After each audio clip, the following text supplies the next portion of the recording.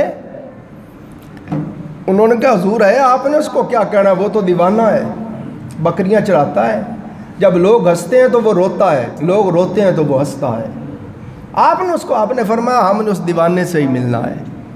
تو آپ اندازہ کریں سیدنا فاروق اعظم اور سیدنا علی المرتضیٰ شیر خدا رضی اللہ عنہما، یہ دونوں جلیل القدر صحابہ خلفائے راشدین میں سے ہیں، یہ دونوں مکہ سے سفر کر کے یمن گئے اور حضرت خواجہ اویس کرنی کو بڑی مشکل سے تلاش کیا۔ جب مل گئے تو آقا علیہ السلام کی چادر مبارک دی اور کہا کہ حضور علیہ السلام کی امت کی، حضور نے فرمایا تھا اویس کو کہنا میری امت کی بخشش کی دعا کریں، اور سرکار نے فرمایا قبیلہ بنی کلب کی بکریوں کی تعداد کے برابر، بکریوں کے بالوں کی تعداد کے برابر اللہ اویس کرنی کی دعا سے میری امت کی بخشش کر دے گا۔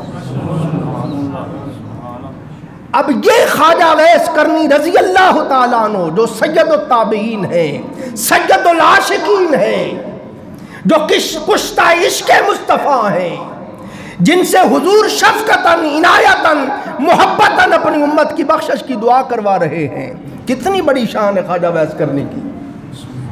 مگر علماء فرماتے ہیں خدا کی قسم ساری دنیا میں جتنے لوگ ہیں سارے کے سارے خواجہ اویس کرنی رضی اللہ تعالیٰ عنہ جیسے عاشق ہو جائیں، اویس کرنی رضی اللہ جیسے عابد ہو جائیں کہ آپ کو بتاتا ہوں آپ کی راتیں یوں بیتتی تھی، آپ کہتے تھے آج کی رات قیام کی رات ہے اور پوری رات قیام میں گزار دیتے۔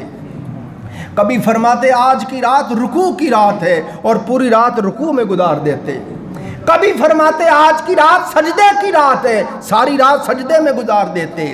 کبھی فرماتے آج کی رات دعا و مناجات کی رات ہے اور ساری رات دعا و مناجات میں گزار دیتے۔ خواجہ اویس کرنی عبادت کے ساتھ دل بستگی کا یہ عالم تھا کہ کہتے رات کی عبادتوں میں، رات کے سجدوں میں یہ لذت نصیب تھی، کہتے ہائے کاش مولا ازل سے لے کے ابد تک ایک رات ہی ہو جاتی اور میں اویس کرنی وہ رات تیری بارگاہ میں سجدے میں ہی گزار دیتا۔ عبادت کا یہ عالم، عشق کا یہ عالم کہ محبت رسول میں سارے دانت توڑ دیے، اور حضور خود اپنا جبہ بھیج رہے ہیں، امت کی بخشش کی دعا کروا رہے ہیں۔ علماء فرماتے ہیں ساری زمین پر روح کائنات میں جتنے انسان رہتے ہیں سارے اویس جیسے عاشق رسول ہو جائیں، اویس جیسے عابد زاہد متقی ہو جائیں، کہتے ہیں خدا کی قسم پھر بھی یہ ساری کائنات کے سارے انسان ایک طرف جمع ہو جائیں تو حضور کے ادنا سے صحابی کی گرد راہ کے برابر نہیں ہو سکتے۔ یہ حضور علیہ السلام کے صحابہ کی شان ہے۔ حضرت امام شافعی رحمۃ اللہ علیہ سے کسی نے پوچھا حضور بتائیں حضرت امیر معاویہ رضی اللہ تعالیٰ عنہ کی شان زیادہ ہے یا حضرت عمر بن عبدالعزیز کی شان زیادہ ہے؟ آپ کو پتہ ہے حضرت عمر بن عبدالعزیز کا دور سیدنا فاروق اعظم کے دور کا ثانی تھا، اس کو ثانی عمر کہتے ہیں۔ ان پر بھی زہد، ورا، تقوی، عدل، انصاف، ہر چیز عشق مصطفیٰ، خوف خدا، عشق خدا، ساری چیزیں ان پر ناز کرتی تھی۔ وقت نہیں نا، وگرنہ میں پھر آپ کو ایک ایک ہستی کا بتاؤں۔ اس شخص کا خیال تھا کہ حضرت امیر معاویہ رضی اللہ تعالیٰ عنہ اور مولا علی کے درمیان نزاع ہوا، اور عمر بن عبدالعزیز بڑے عادل تھے، اور ان کے دور میں اس طرح سے اللہ تعالیٰ کا لطف و کرم برسا امت پر کہ زکوٰۃ لینے والا بھی کوئی نہیں ملتا تھا۔ زکوٰۃ دینے والا زکوٰۃ لے کے پھرتا ہوتا تھا، اور اس طرح اللہ نے فراوانی دی، اتنی برکت دی، اتنی برکت دی کہ غربت یوں ختم ہو گئی کہ زکوٰۃ دینے والا لے کے پھرتا ہوتا تھا اور لینے والا نہیں ملتا تھا۔ تو اس نے حضرت عمر بن عبدالعزیز کے عدل کو، آپ کے تقوی کو، خوف خدا کو، کہ آپ کے ہاں ہر روز آپ کے دربار میں محفلیں بکا قائم کی جاتی، آپ علماء کو بلاتے، آپ فرماتے اے عالموں، اے بزرگوں، وہ قرآن کی آیتیں سناؤ جن سے خوف خدا نصیب ہو، وہ حدیث سناؤ جن سے خشیت مولا نصیب ہو۔ ساری رات خود بھی خوف خدا سے روتے، اور آپ کے ہم مجلس لوگ بھی اللہ کے خوف سے روتے رہتے۔ تو اس نے کہا بتائیے حضرت امیر معاویہ رضی اللہ تعالیٰ عنہ افضل ہیں یا حضرت عمر بن عبدالعزیز افضل ہیں؟ امام شافعی رحمۃ اللہ علیہ نے فرمایا شخص حضرت امیر معاویہ رضی اللہ تعالیٰ عنہ آقا علیہ السلام کی معیت میں جہاد پہ جاتے تھے۔ توجہ کرنا، حضور جہاد پہ جا رہے ہیں، سرکار بھی گھوڑے پہ سواری پہ سوار ہیں، صحابہ، ان میں حضرت امیر معاویہ بھی جا رہے ہیں۔ حضرت امیر معاویہ رضی اللہ تعالیٰ عنہ کا گھوڑا دوڑ رہا ہے، حضور کی معیت میں ہے، آقا کی رفاقت میں ہے، سرکار کے ساتھ ان کا گھوڑا بھی دوڑ رہا ہے۔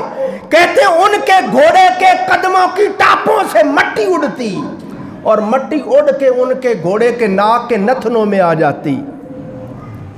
فرمایا اے شخص، امیر معاویہ کے گھوڑے کے ناک کے نتنوں کی جو مٹی ہے وہ بھی عمر بن عبدالعزیز سے افضل ہے۔ کیوں؟ کہ امیر معاویہ حضور کے صحابی ہیں۔ یہ صحابہ اکرام کی شان بیان کی ہمارے علماء نے، ہمارے بزرگوں نے۔ پھر ایک اور طرح سے آپ سمجھیں، ہمارے ہاں تابعین کے زمانے سے ٹائٹل بولے جاتے ہیں، جو بہت عبادت کرے اس کو عابد کہا جاتا ہے، بڑا زہد، بڑی مخالفت نفس اختیار کرے اس کو کہا جاتا ہے یہ بڑا زاہد ہے، زاہد باللہ ہے، اللہ کی معرفت حاصل کرے عارف باللہ ہے، اللہ کا عشق و عاشق باللہ ہے۔ سمجھتے ہیں نا، یہ القاب بولے جاتے ہیں، پھر ولی بولا جاتا ہے، ابدال بولا جاتا ہے، اوتاد بولا جاتا ہے، اقطاب بولا جاتا ہے، اغواس بولے جاتے ہیں، اولیاء میں یہ سارے ٹائٹل بولے جاتے ہیں، مگر کسی بھی صحابی رسول کے ساتھ یہ ٹائٹل نہیں بولا جاتا۔ مجھے بتائیں، صحابہ سے بڑا کوئی عابد ہو سکتا ہے؟ صحابہ سے بڑا کوئی زاہد ہو سکتا ہے؟ نہ صحابہ سے بڑا کوئی عارف، نہ صحابہ سے بڑا کوئی عاشق، نہ صحابہ سے بڑا کوئی ولی، نہ ابدال، نہ اوتاد، نہ اقطاب، نہ اغواس۔ پھر سوال ہے، ان کو ولی کیوں نہیں کہا جاتا تھا؟ ابدال کیوں نہیں کہا جاتا تھا؟ اوتاد کیوں نہیں کہا جاتا تھا؟ قطب اور غوث کیوں نہیں کہا جاتا تھا؟ کہتے ہیں اس لیے کہ لوگوں یہ سارے ٹائٹلوں والے، سارے القاب والے جمع ہو جائیں، حضور کا صحابی ہونا یہ وہ شرف ہے، یہ وہ عزت ہے کہ سارے مل کر حضور کے صحابی کے قدموں کی گرد کو نہیں پہنچ سکتے۔ صحابی رسول ہونا اتنا بڑا ٹائٹل ہے، اتنا بڑا لقب ہے، اتنا بڑا شرف اور بزرگی ہے کہ کسی اور لقب کی ضرورت ہی نہیں ہے۔ یہ سارے لقبوں والے تو ان کے غلام ہیں، یہ سارے لقبوں والے تو ابھی بتایا نہیں، حضور غوث پاک، امام اعظم حنیفہ، حضور کی امت کے سارے علماء، سارے فقہا، سارے محدثین، مفسرین، محققین جمع ہو جائیں، سارے فقراء، درویش، صوفیاء، عرفاء، اولیاء جمع ہو جائیں، تمام اولیاء، ابدال، اقطاب جمع ہو جائیں، سارے ایک طرف آ جائیں، اور ایک طرف حضور کا ادنا سا صحابی آ جائے جس نے صرف زیارت کی ہو، کلمہ پڑھو بس، اور کوئی بھی عمل بھلے نہ ہو، یہ سارے مل کر بھی اس صحابی کے برابر نہیں ہو سکتے ہیں۔ کیوں؟ ایمان کی نگاہ سے اس کو چہرہ مصطفیٰ کا دیدار نصیب ہوا ہے۔ یہ صحابہ اکرام کی شان ہے۔ جو لوگ، اب آپ خود سوچیں، جو لوگ صحابہ اکرام رضوان اللہ علیہم اجمعین کی شان میں بے ادبی کرتے ہیں، گستاخی کرتے ہیں، وہ کتنے بدبخت ہیں، کتنے بد نصیب ہیں، کتنے محروم ہیں۔ صرف، اور آپ کو پتہ ہے میری طبیعت کا، میں معتدل آدمی ہوں، میں نے کبھی انتشار تفرقہ نہیں ڈالا، نہ میں اس چیز کو پسند کرتا ہوں، مگر چونکہ سوشل میڈیا پہ ذاکرین بہت بکواس کر رہے ہیں، بہت بھونک رہے ہیں صحابہ کی شان میں، تو ضروری ہے کہ ہم اپنے لوگوں کو بتائیں ان کی باتوں میں نہ آنا، صحابہ کی یہ شان ہے۔ عزیزان محترم، آؤ سیدنا ابو بکر صدیق رضی اللہ تعالیٰ عنہ کا تھوڑا ذکر کرتے ہیں اور سیدنا عمر فاروق کا ذکر کرتے ہیں۔ حضرت سیدنا ابو بکر صدیق رضی اللہ تعالیٰ عنہ وہ ہیں، آقا علیہ السلام نے خود فرمایا، آپ کی شان میں بے ادبی کرتے ہو؟ آقا علیہ السلام نے خود فرمایا میں نے جس پر بھی اسلام پیش کیا کہ مسلمان ہو جا، فرمایا جس پر بھی میں نے اسلام پیش کیا، خدا کی قسم ہر بندہ کچھ نہ کچھ متردد ہوا، توقف اختیار کیا، مگر ابو بکر وہ ہے جو ہی میں نے دعوت اسلام دی تو ہی اس نے قبول کر دی۔ کون؟ ابو بکر صدیق۔ آقا علیہ السلام نے فرمایا کسی شخص کے مال نے مجھے وہ نفع نہیں پہنچایا جو ابو بکر صدیق کے مال نے مجھے نفع پہنچایا ہے۔ کون؟ ابو بکر صدیق۔ خود تاجدار کائنات نے فرمایا ہر کسی کے احسانوں کا بدلہ میں مصطفیٰ نے دے دیا، مگر ابو بکر کے اتنے احسان ہیں کہ قیامت کے دن اپنے رب سے لے کر دوں گا۔ کون؟ ابو بکر صدیق رضی اللہ تعالیٰ عنہ۔ اما عائشہ رضی اللہ عنہا فرماتی ہیں ایک رات آسمان بالکل شیشے کی طرح صاف تھا، ستارے جھلمل کر رہے تھے، میں حضور کی قربت میں تھی، آسمان کے ستاروں پہ نظر گئی، میں نے عرض کی آقا آپ کی امت میں سے کوئی آپ کا ایسا بھی امتی ہے جس کی نیکیاں آسمان کے ستاروں کے تعداد کے برابر ہوں؟ اب یہ ہمارے بزرگ فرماتے ہیں، اساتذہ مشائخ بیان کرتے ہیں، اما عائشہ رضی اللہ عنہا حضور علیہ السلام سے اس لیے پوچھ رہی ہیں نا، ان کا عقیدہ تھا میرے آقا آسمان کے ستاروں کی تعداد بھی جانتے ہیں کتنی ہے، اور امتیوں کی نیکیاں بھی جانتے ہیں کتنی ہیں۔ اگر اما عائشہ کا یہ عقیدہ نہ ہوتا کہ میرے آقا کو خبر ہے آسمان پہ ستارے کتنے ہیں، اور حضور کو خبر ہے میرے امتیوں کی نیکیاں کتنی ہیں، اس لیے تو اما عائشہ نے سوال کیا۔ اور پھر اگر اما عائشہ رضی اللہ عنہ کا سوال غلط تھا اور حضور نہیں جانتے تھے تو سرکار فرما دیتے عائشہ مجھے کیا پتا، یہ تو اللہ ہی جانتا ہے آسمان پہ ستارے کتنے اور کس کی نیکیاں کتنی ہیں۔ مگر جب اما عائشہ نے پوچھا، آقا علیہ السلام نے اما عائشہ بتا دوں؟ جی آقا۔ فرما میرے عمر کی نیکیاں آسمان کے ستاروں کی تعداد کے برابر ہے۔ اما عائشہ کا چہرہ مرجھا گیا۔ اما عائشہ کیا بات ہے، چہرہ مرجھا کیوں گیا؟ عرض کی آقا تو میرے بابا ابو بکر۔ فرمایا عائشہ تیرا باپ ابو بکر، اس کی شان یہ ہے کہ اس کی صرف ایک نیکی غار ثور والی، جب وہ غار میں مجھے اٹھا کے لے گیا، پھر غار کو صاف کیا، پھر اپنے کپڑے پھاڑ کے اس کے سوراخوں کو بند کیا، پھر ایک سوراخ رہ گیا اس کے اندر اپنی ایڑی رکھ دی، پھر مجھے بلایا، اپنے زانوں پہ میرا سر رکھ کے مجھے سلا دیا، پھر سانپ آیا ڈنگ پہ ڈنگ مارتا رہا، وہ تکلیف سہتا رہا مگر پاؤں نہ ہٹایا۔ فرمایا تیرے باپ ابو بکر کی وہ ایک نیکی اور عمر کی ساری زندگی کی نیکیاں مل کر بھی ابو بکر کی ایک نیکی کے برابر نہیں ہو سکتی ہیں۔ یہی وجہ تھی حضرت سیدنا فاروق اعظم اکثر کہتے بھائی ابو بکر میری ساری نیکیاں لے لیں، غار ثور والی نیکی دے دیں۔ کبھی حضرت عمر فاروق رو کے کہتے میرے مولا کاش میں ابو بکر کے سینے کا ایک بال ہی ہوتا۔ یہ ہے سیدنا ابو بکر صدیق کی شان۔ کون؟ سیدنا ابو بکر صدیق رضی اللہ تعالیٰ عنہ۔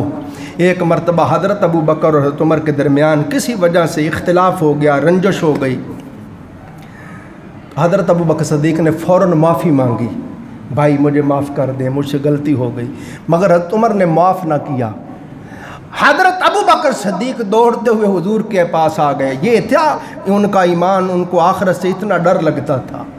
حضور کے پاس دوڑتے ہوئے آگے عرض کی، آقا میرے اور عمر کے ماں بہن کسی بات پہ نزاع ہو گیا، رنجش ہو گئی، میں نے عمر سے معافی بھی مانگی ہے مگر انہوں نے مجھے معاف نہیں کیا۔ آقا علیہ السلام نے 3 بار فرمایا، ابو بکر اللہ تجھے معاف کرے، اللہ تجھے معاف کرے، اللہ تجھے معاف کرے۔ پھر عمر فاروق رضی اللہ کو شرمندگی ہوئی، حضرت عمر فاروق رضی اللہ تعالیٰ عنہ بھی پیچھے آ گئے، ندامت ہوئی کہ میں نے کیوں نہ معاف کیا۔ حضور کو ڈھونڈتے ڈھونڈتے ابو صدیق کو سرکار کے پاس جب آئے تو وہ پہلے حضور کے پاس بیٹھے تھے۔ سرکار کی جب نظر حضرت عمر پہ پڑی تو غصے سے حضور کا چہرہ متغیر ہو گیا، غصے سے چہرہ انور سرخ ہو گیا۔ آقا علیہ السلام کا یہ حال دیکھ کر حضرت ابو بکر صدیق 2 زانو ہو گئے اور ہاتھ جوڑ کے عرض کی، آقا میری خطا تھی، زیادتی مجھ سے ہوئی تھی، مگر آقا علیہ السلام نے فرمایا، عمر اللہ نے مجھے نبی اور رسول بنا کے بھیجا، تم نے مجھے جھٹلایا۔